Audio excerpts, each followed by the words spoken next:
Nah, sampai apa tadi? Kalimat.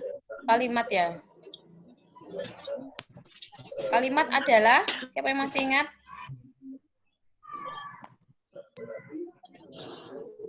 Lupa. Kalimat adalah,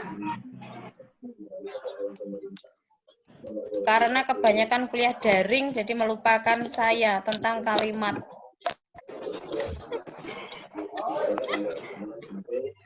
Kalimat adalah untaian kata berstruktur yang memiliki makna dan diakhiri dengan intonasi Titik. akhir ya, titik itu tadi. Intonasi akhir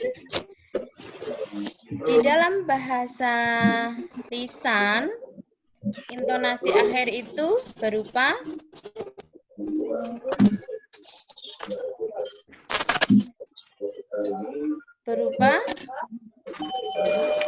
nada naik atau nada turun. Nada turun. Sudah muncul itu PPT paragraf itu. Saya tampilkan ini. Loading dia, Bu. Loading ya. Ini muter-muter terus, Bu. Nanti kalau kayak gini, nanti tiba-tiba Bu Praktik lompat sendiri. Ini di tempat saya sudah muncul. Nah, sambil menunggu, saya beri penjelasan tentang paragraf. Jadi sebelum saya sampaikan paragraf kan kita sudah mempelajari tentang kalimat ya. Tanda baca, kemudian kalimat, bagaimana menerapkan tanda baca di dalam buat kalimat yang baik dan bervariatif. Itu sudah ada contohnya semua di papan tulis ya. Seingat saya itu.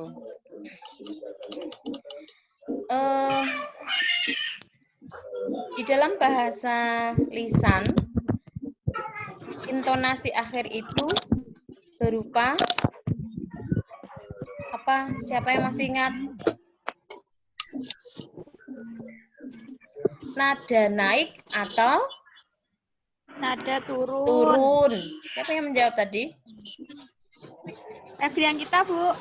Redis, Bu. Redis Kavitra, Bu. Mana? Enggak, Bu. Febrian kita, Bu. Febri ya, Febri Anggita. Kemudian di dalam bahasa tulis, intonasi akhir itu berupa titik. Tanda baca, Mbak. Tidak hanya titik. Jadi ya, tepatnya Bu, adalah baca. Tanda baca. Nah, ada.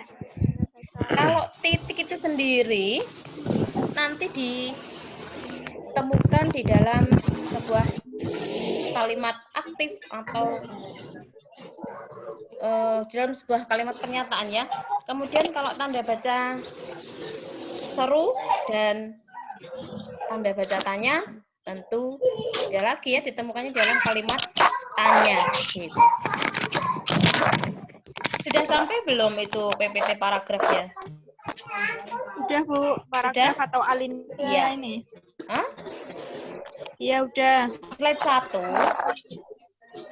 Pengertian paragraf itu sendiri. Jadi,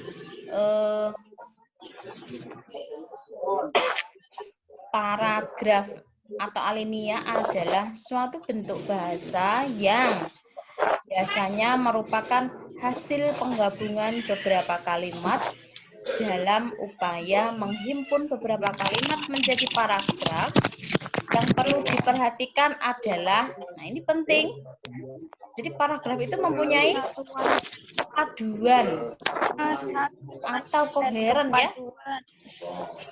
Ya. Koherensi.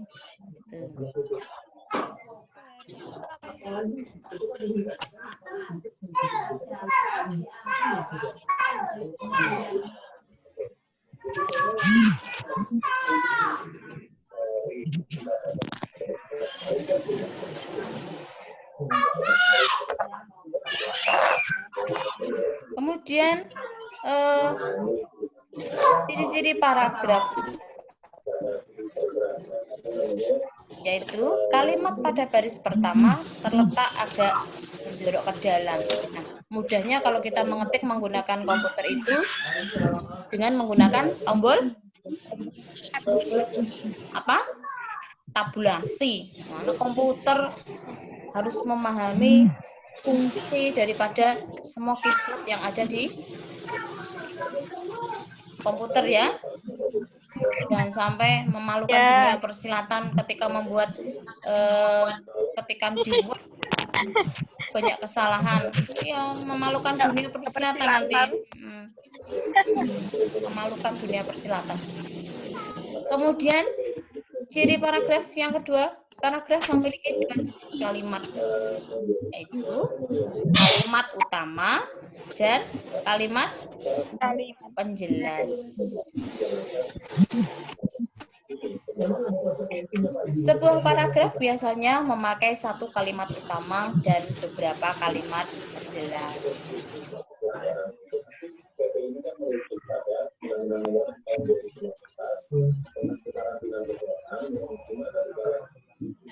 Paragraf menurut posisi kalimat topiknya. Ini jenis-jenis paragraf. Dan ada lagi paragraf menurut sifat isinya. Paragraf menurut fungsinya dalam karangan. Paragraf menurut posisi kalimat utama, kalimat topiknya, itu ada, maaf ya, ada pengamen.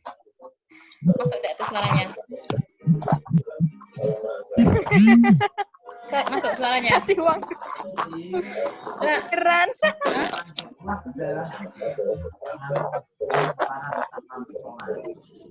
Jadi saya tinggal nanti penjelasan semua.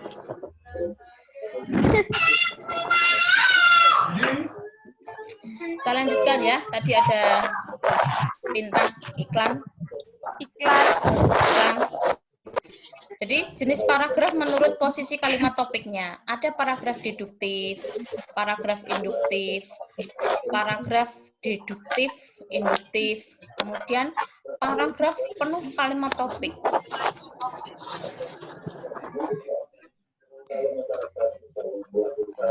Paragraf deduktif, ini sudah saya tuliskan pengertiannya, kemudian disertai dengan contoh. Paragraf deduktif adalah paragraf yang letak kalimat pokoknya ditempatkan pada bagian awal paragraf, yaitu paragraf yang menyajikan pokok permasalahan terlebih dahulu, lalu disusul urean-ureannya ya. Jadi sifatnya ini urutannya dari umum kemudian ke khusus. Contoh.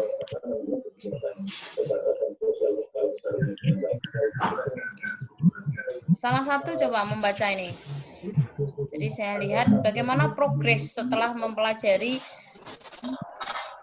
tanda baca, kemudian kalimat. Siapa ini yang membaca contohnya? Olahraga Putra, akan membuat boleh? badan kita menjadi. Silahkan menyebutkan nama. Febri yang kita, Bu. Febri silahkan Mbak Febri. Olahraga akan membuat badan kita menjadi sehat, serang penyakit.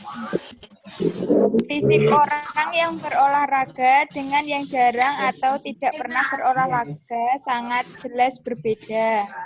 Contohnya, jika kita sering berolahraga, fisik kita tidak lelah.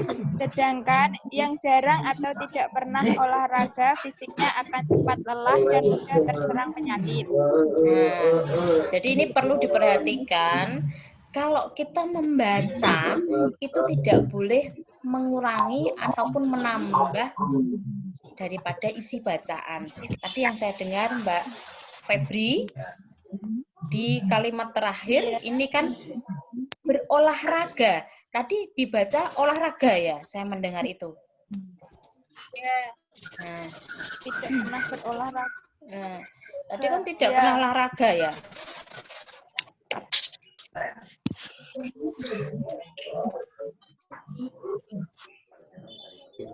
Nah. tolong diperhatikan jika kita membaca, ini nanti kan berkelanjutan jika Anda presentasi ya, ujian yang praktikum. Ujian proposal, kemudian ujian skripsi. Jadi teknik membaca ini harus benar. Contoh, olahraga akan membuat badan kita menjadi sehat dan tidak mudah terserang penyakit. Fisik orang yang berolahraga dengan yang jarang atau tidak pernah berolahraga sangat jelas berbeda. Contohnya, jika kita sering berolahraga fisik, kita tidak mudah lelah. Sedangkan yang jarang atau tidak pernah berolahraga, fisiknya akan cepat lelah dan mudah terserang penyakit. Begitu ya, dibaca secara lengkap.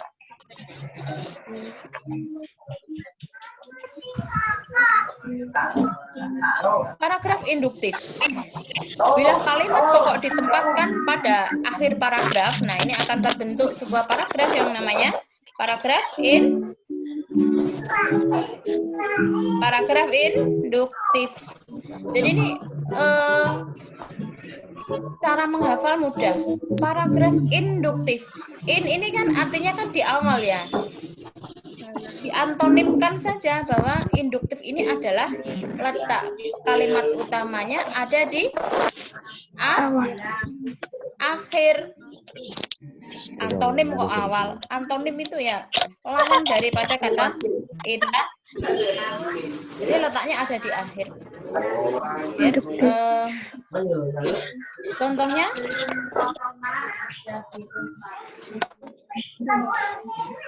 silahkan, ada yang ingin membaca contoh daripada paragraf induktif? Silahkan tunjuk jari, tunjuk nama. Tunjuk nama. Nah, Puji, Bu. Mbak Nina. Yeah. Pak Sofian memiliki kebun kakao seluas 1 hektar. Tetangganya, Gatot, juga memiliki kebun kakao seluas 1 hektar. Adik Pak Gatot, Ali Basya, malah memiliki kebun kakao yang lebih dari kakaknya, yaitu 2,5 hektar. Tahun ini merupakan tahun ketiga bagi mereka memanen kakao. Seperti mereka, dari 210 penduduk, petani di desa Sriwalangsep 175 kepala. Nah,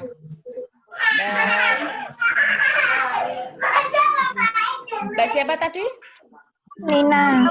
Mbak Nina.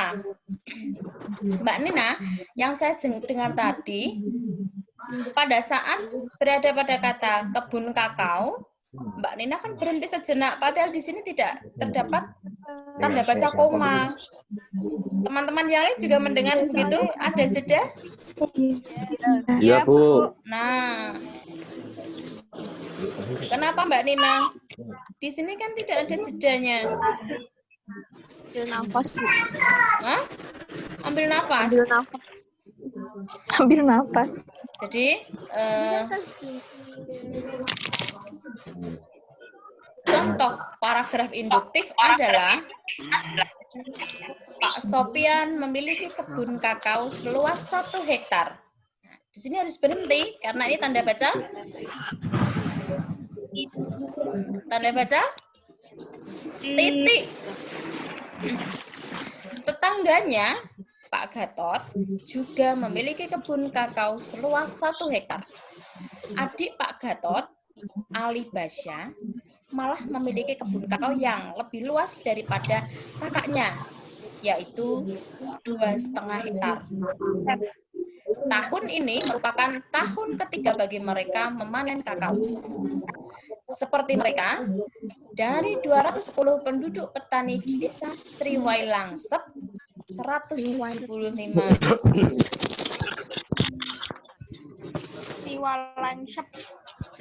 Sriwalangsep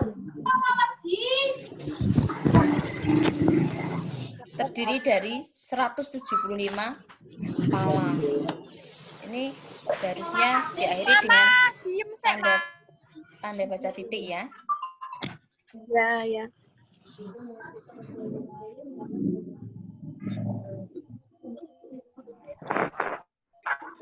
Nah, kemudian paragraf tadi yang slide untuk contoh kalimat induktif, kurang tanda baca titik pada akhir kalimat terakhir tadi ya.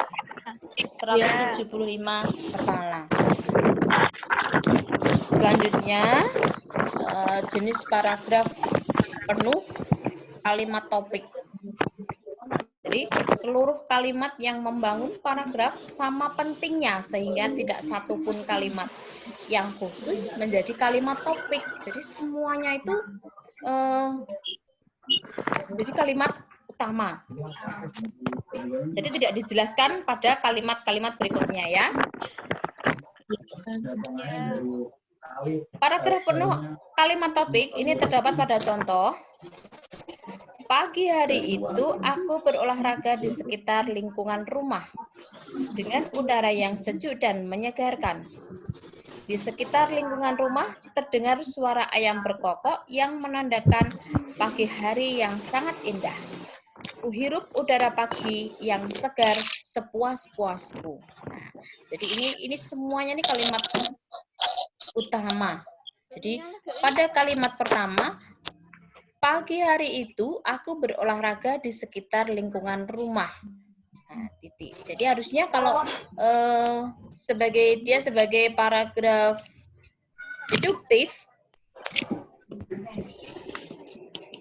yang letak kalimat utamanya itu ada di awal, pagi hari itu aku berolahraga di sekitar lingkungan rumah. Ini harusnya menjelaskan lagi dari kalimat yang berbunyi pagi hari itu aku berolahraga di sekitar lingkungan rumah.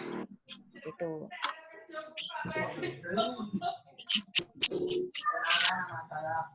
Jenis-jenis paragraf menurut sifat isinya dibedakan menjadi, ini sangat familiar ya, sering kita pelajari, paragraf narasi. 2 paragraf deskripsi, yang ketiga paragraf eksposisi, kemudian yang ketiga paragraf argumentatif atau argumentasi, kemudian paragraf persuasi.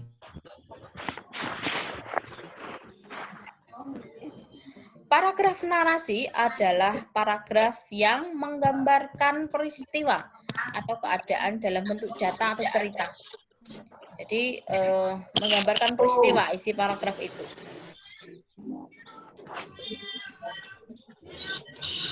Ini sudah ada 40 menit belum ya? Belum? Sudah, Bu. Kuotanya sudah banyak ini, Bu. Sudah 40 menit. Saya percepat ya. Iya. Saya percepat tentang paragraf narasi. Jadi isinya menggambarkan suatu bentuk peristiwa. Nanti contohnya Anda baca sendiri ya. Ya. Paragraf deskripsi. Nanti diposting di Siakat aja, Bu. Ya. Paragraf deskripsi adalah paragraf yang melukiskan atau menggambarkan sesuatu dengan bahasa. Jadi menggambarkan sesuatu dengan bahasa. Misalnya contoh, kini hadir mesin cuci dengan desain bunga krisan yang terdiri dari beberapa pilihan warna, yaitu pink elegan dan dark red untuk ukuran tabung 15 kg. Di samping itu, mesin cuci dengan bukaan atas ini juga sudah dilengkapi dengan LED display dan tombol-tombol yang dapat memudahkan penggunaan. Adanya fitur e-sensor juga akan memudahkan proses mencuci. Jadi ini mendeskripsikan tentang mesin cuci dengan desain bunga krisan ini ya. Paragraf eksposisi adalah paragraf yang memaparkan sesuatu fakta atau kejadian nyata. Contoh, Rahmat Joko Pradopo lahir 3 November 1939 di Klaten, Jawa Tengah. tamat SD dan SMP pada tahun 1955 di Klaten, SMA 2 pada tahun 1958 di Yogyakarta. Masuk jurusan Sastra Indonesia, Universitas Gadjah Mada, tamat sarjana sastra pada tahun 1965. Pada tahun 1978, Rahmat mengikuti penataran sastra yang diselenggarakan oleh Pusat Bahasa Jakarta bersama ILDIP dan terpilih untuk melanjutkan studi pasca sarjana Rijksuniversiteit Leiden, Nederland tahun 1980 sampai dengan tahun 1981 di bawah bimbingan Profesor Dr. Atiu. Jadi memaparkan suatu fakta ya bahwa Pak Rahmat Djoko Pradopo ini dilahirkan di Klaten, kemudian beliau menamatkan sekolah di mana saja dan sebagainya. Paragraf argumentasi. Paragraf argumentasi adalah paragraf yang membahas satu masalah dengan bukti-bukti alasan yang mendukung. Jadi berisi pendapatnya argumentasi, argumentatif.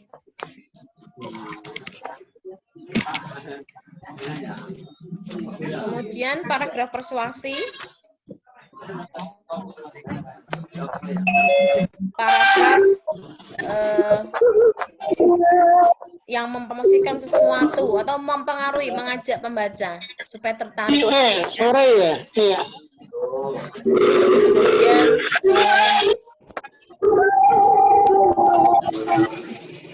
paragraf menurut fungsinya di dalam karangan. Ada paragraf pembuka. Jadi paragraf pembuka ini fungsinya adalah untuk menghantarkan pokok pembicaraan. Jadi menarik minat pembaca, menyiapkan atau menata pikiran untuk mengetahui isi bacaan itu, isi seluruh karangan. Dan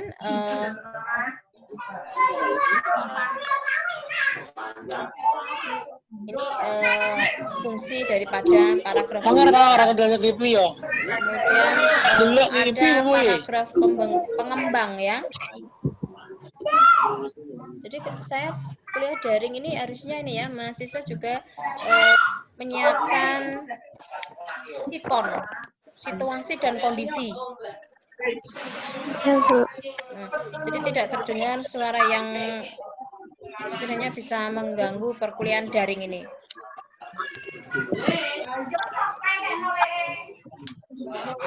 Kemudian paragraf pengembang.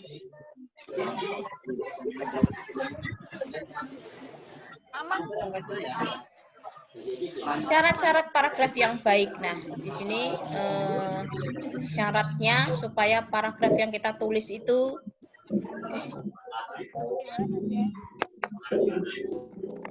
menjadi baik, harus memenuhi dua syarat, kesatuan dan kepaduan. Kesatuan adalah antara gagasan utama di dalam kalimat utama itu dengan gagasan penjelas di dalam sebuah kalimat penjelas harus saling berkaitan.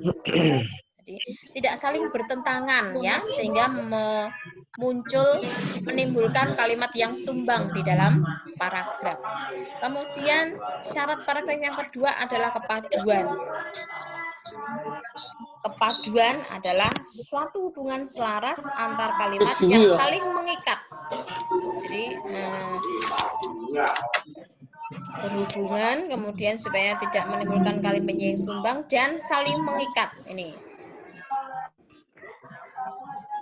Sehingga nanti bisa dikatakan sebagai paragraf yang baik. Tinggal 3 slide lagi, kita selesaikan dulu. Nah, ini pengembangan paragraf itu adalah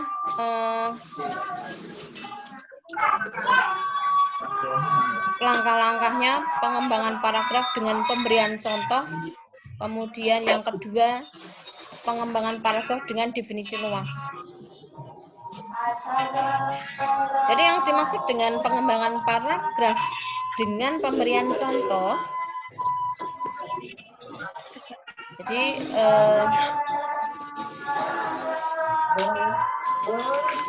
harus ada contohnya terlebih dahulu ya. Yang namanya pemberian contoh itu harus ada contohnya terlebih dahulu. Seperti tadi pada paragraf eksposisi, narasi, argumentasi. Tadi kan sudah ada contoh-contohnya. Nah, itulah yang dinamakan pengembangan paragraf dengan pemberian contoh. Kemudian pengembangan paragraf dengan definisi luas. Ini dipakai untuk mengembangkan pokok pikiran, semua penjelasan atau uraian menuju pada perumusan definisi.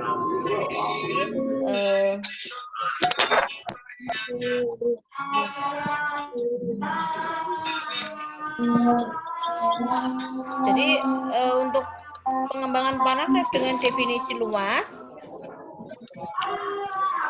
panjang karangan tidak dibatasi, bergantung pada kemampuan pengarang dalam memaparkan atau memberikan penjelasan ide atau gagasan yang disampaikan.